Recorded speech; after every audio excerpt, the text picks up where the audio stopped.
7월 12일 법률방송 로투데이 시작하겠습니다. 첫 소식입니다. 지난 2014년 조희연 서울시 교육감이 서울의 자립형 사립고등학교 6곳의 자사고 지정을 취소한 적이 있습니다. 이에 당시 박근혜 정부의 교육부는 조희연 교육감이 월권을 했다며 직권으로 자사고 지정 취소를 취소합니다. 보수 정권의 교육부가 진보적 교육감의 조치를 없던 일로 되돌린 겁니다. 오늘 로투데이 앵커 헤드라인은 국가 백년지 대계라는 교육 얘기해보겠습니다. 경희고, 배재고, 세화고, 우신고, 이대부고, 중앙고. 지난 2014년 10월 31일 조희연 서울시 교육감이 자사고 재평가를 통해 자사고 지정을 취소한 6개 고등학교들입니다. 이에 교육부는 이를 즉각 취소하라는 시정명령을 내렸지만 서울시 교육청은 적법한 절차에 따른 교육감의 정당한 권한 행사라며 시정명령에 불응합니다. 이에 교육부는 서울시 교육청이 재량권을 일탈 남용했다며 자사고 지정 취소 결정을 직권으로 다시 취소합니다. 취소의 취소 조치입니다. 서울시 교육청은 이에 다시 교육부 직권 취소는 무효라며 그해 12월 대법원에 바로 시교육청 자사고 취소, 교육부 직권 취소를 취소해달라는 소송을 냅니다. 말장난 같기도 하지만 엄연한 취소의 취소 조치 취소 소송입니다. 일단 옛 초중등교육법 시행령 91조의 3은 교육감이 자사고 지정을 취소하는 경우에는 미리 교육부 장관과 협의해야 한다고 규정하고 있습니다. 대법원 판결이 오늘 나왔는데 대법원은 교육부의 손을 들어줬습니다. 옛 초중등교육법 시행령이 자사고 지정 취소를 할 때 교육부 장관과 사전 협의하도록 한 것은 사전 동의를 받으라는 의미라는 게 대법원 판단입니다. 한마디로 교육부 장관의 동의를 받지 못한 서울시 교육감의 자사고 지정 취소는 위법하다는 것이 대법원 판단입니다. 소송이 처음 제기된 2014년 12월부터 오늘 대법원 판결까지 3년 7개월이 지나는 동안 정권은 보수 정권에서 진보 정권으로 바뀌었습니다. 진보 교육감 출신 현 김상곤 사회부총리 겸 교육부 장관은 시도 교육감이 교육부 장관 동의 없이 외고나 자사고, 국제고를 지정 또는 취소할 수 있도록 하는 방안을 추진하겠다고 합니다. 백년지 대계까지는 바라지 않더라도 정권 바뀌면 자사고 같은 문제나 나아가 입시 제도를 포함한 교육 정책들이 손바닥 뒤집히듯 뒤집히는 걸 언제까지 봐야 하는지. 모르모트도 아니고 아이들이 무슨 죄라고 안 됐다는 생각입니다. 앵커 헤드라인이었습니다.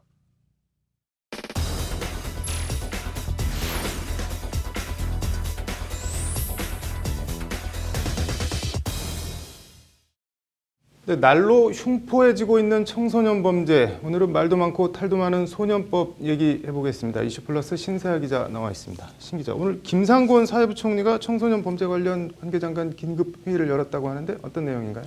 네, 대구에서 발생한 여중생 집단 성폭행 사건과 최근 이른바 여고생 관악산 집단 폭행 사건으로 여론이 들끓자 김상곤 부총리가 관계부처 장관 긴급회의를 소집한 건데요. 네. 정부 서울청사에서 열린 관계장관 회의에서 김상곤 부총리는 참으로 충격적이고 이번 사건의 피해 학생과 가족에게 안타까운 마음을 금할 길이 없다며 재발 방지를 위한 효과적인 대응 체계를 만들어 나가겠다고 강조했습니다. 네, 어떤 사건인데 참으로 충격적인 사건이라고 표현을 한 건가요? 네, 먼저 대구 여중생 집단 성폭행 사건은 15살에서 18살 사이 이 10대 청소년 7명이 15살 여중생을 집단 성폭행한 사건입니다. 네. 더욱 공분과 여론을 들끓게 했던 거는 이들의 행태를 고발하면서 피해 여중생의 어머니가 국민청원 게시판에 올린 청원글인데요. 네. 사건 후 남자아이들은 성폭행을 했다고 자랑스럽게 무용담을 늘어놓듯 소문을 냈고 정작 성폭행 피해자인 딸아이는 수군거림과 따돌림에 시달리고 있다라는 내용입니다. 네. 네, 가해자들을 엄벌에 처해달라는 건데 이 네. 청원은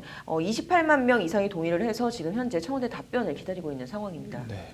관악산 여고생 집단 폭행 이건 또 뭔가요? 네, 서울의 한 여고생이 중학생 10명에게 구타에다가 성추행까지 당한 사건인데요. 네. 서울 노원구 노래방에서 1차로 폭행을 한 뒤 이후 관악산으로 다시 끌고 가서 추가로 또 집단 폭행을 했다고 합니다. 네. 거의 24시간 폭행을 당했다고 하는데요. 폭행 장소를 미리 물색하는가 하면 또 강목을 준비하고 피해자 휴대전화 유심칩을 빼버리는 등 중학생이라고 도저히 믿기지 않는 이 웬만한 조폭들 뺨치는 수법으로 집단 폭행을 했다고 합니다. 네. 그런데 더 충격적인 것은 경찰에게 붙잡힌 뒤에도 처벌할 테면 처벌해봐라라는 식으로 나왔다고 하는데요. 네. 소년법을 폐지하거나 개정을 해서 이 중학생들을 엄중 처벌해달라는 청원에도 13만 명이 넘는 시민들이 열흘 만에 동참을 했습니다. 네. 소년법이 뭐 때문에 이렇게 도마에 오른 건가요? 네, 아무래도 대상이 청소년이고 또 처벌이 아닌 교정과 교화가 목적이다 보니까 네. 이 19세 미만 일반 형사범에 대해서는 처벌이 좋게 말하면 관대하지만 또 피해자 입장에서 보면은 굉장히 미약하거나 솜방망이 수준입니다. 네. 그래서 예를 들어 소년법 제59조를 보면 18세 미만이 소년에 대하여 사형 또는 무기형으로 처할 경우에는 15년의 유기징역으로 한다 이렇게 되어 있습니다. 네. 성인 같으면 사형에 처해질 이 극악한 범죄도 19세 미만의 경우에는 징역 15년이 최대치라는 얘긴데요. 네. 다른 범죄들도 이런 식으로 처벌이 상대적으로 많이 약한데 이걸 좀 어떻게 해달라라는 내용의 청원들입니다. 네. 다른 나라들은 어떻게 되어 있나요? 네, 일단 미국의 경우에는 일단 14세 이상 18세 미만의 소년범은 소년법에 적용을 받습니다. 네. 그런데 강간이나 살인 등 흉악범죄의 경우에는 경우에 따라서 성인과 동일한 처벌을 받을 수가 있는데요. 네. 일본의 경우에도 이 소년 문제가 굉장히 심각해지고 있어서 지난 2007년에는 소년원 송치 대상을 11세 이상으로 확대를 했고요. 또 네. 살인의 경우에는 소년부 재판이 아니라 일반 형사 재판에 넘겨서 똑같이 다루도록 했습니다. 네. 소년범의 경우에는 네. 예외 없이 법원 일반 형사재판부가 아닌 소년부에서 소년법에 의율해서 재판하도록 한 우리나라와는 좀 차이가 있습니다. 네. 뭐 처벌이 능사는 아니지만 대책 마련이 아무튼 필요는 해 보이네요. 오늘 잘 들었습니다. 네, 다음 소식입니다. 국가보훈처가 오늘 5.18 광주 민주화운동 당시 시민들에게 발포하라는 신군부 명령을 따르지 않았다는 이유로 보안사에서 모진 고문을 받고 파면당한 고 이준규 목포경찰서장을 5.18 민주유공자로 선정했다고 밝혔습니다. 오늘 앵커 브리핑은 5.18과 어떤 경찰들 얘기입니다. 80년 1월 목포경찰서장이 된 이준규 서장은 그해 5월 목포경찰서장으로 5.18을 맞습니다. 데모대들을 향해 발포를 해서라도 진압하라는 신군부의 지시에 당시 안병하 전남도경 경찰국장은 휘하 경찰에 공격 진압보다 방어 진압을 우선하라. 시위 학생들을 뒤쫓지 마라. 시민들의 안전을 최우선으로 하라. 그리고 절대 발포하지 말라는 지시를 내립니다. 절대 발포하지 말라. 무소불위에 뜨는 권력이었던 신군부의 지시에 정면으로 맞서는 지시. 이준규 목포경찰서장은 그럼에도 신군부 쪽이 아닌 안병하 국장 편에 섭니다. 혹시라도 있을 미연의 불상사를 방지하기 위해 총기 방아쇠 뭉치를 제거한 뒤 총기를 목포 앞바다 고하도로 옮겨 보관하고 다시 목포로 돌아와 치안 유지 활동에 전념합니다. 대가는 경찰 역사상 가장 무능한 존재라는 낙인과 파면이었습니다. 광주에 공수부대를 투입해 5.18을 진압한 신군부는 5월 30일 이준규 서장을 직위 해제하고 보안사에 90일 동안 감금합니다. 이 기간 모진 고문이 가해집니다. 신군부는 이 과정에 이준규 서장을 군사재판에 넘겼고 서슬 퍼렇던 시절 목포 시민들은 이준규 서장을 석방하라는 탄원서를 냅니다. 유죄 선고유예를 받고 풀려나긴 했지만 신군부는 이준규 서장이 외곽 저지선 보호와 자위권 행사에 소홀했다는 오명을 씌워 파면합니다. 발포하지 말라는 지시를 내렸던 안병하 전남도경 경찰국장은 직위해제 당한 뒤 경찰을 떠났고 시위를 통제하지 못했다는 이유로 전남도경에서 파면까지 당한 경찰 간부는 이준규 목포경찰서장이 유일합니다. 평생을 봉직했던 국가와 몸담았던 조직에서 그렇게 내팽겨 쳐진 이준규 서장은 그리고 5년 뒤 고문 후유증과 지병을 이기지 못해 결국 사망합니다. 향년 58세였습니다. 경찰의 수치라는 오명을 벗어내기 위해 고 이준규 서장의 유족들은 지난 수십 년간 노력해왔지만 현실은 차가웠습니다. 문재인 대통령의 고 안병화 치안감 치하 발언에 혹시나 하는 기대에 지난달 5.18 유공자 신청을 했고 이번에 보훈처에서 받아들여진 겁니다. 그럼에도 고 이준규 서장이 안장되어 있는 곳은 현충원도 국립 5.18 민주묘지도 아닌 천안의 한 공원 묘원, 아직 순직 인정도 받지 못했습니다. 시민을 지킨 죄로 신군부의 군사재판에서 유죄 판결을 받은 것도 여전히 그대로 남아 있습니다. 너무 늦었고 아직 갈 길도 멀어 보입니다. 유족들은 하나하나 풀어가겠다고 밝혔습니다. 앵커 브리핑이었습니다. 다음 소식입니다. 법률 용어 이제는 바꾸자 연중기획 기사를 진행하면서 오늘 같은 경우는 또 처음 봅니다. 이의를 보류하다라는 말을 들으면 어떤 뜻이 떠오르시나요? 당연히 이의 제기를 잠시 미루다 정도 의미를 생각하실 텐데요. 우리 민법에서 이의를 보류하다는 뜻은 전혀 그런 뜻이 아니라고 합니다. 민법만의 독창적이다 못해 유아 독존적인 말 사용. 법률방송 법률용어 이제는 바꾸자. 장한지 기자입니다.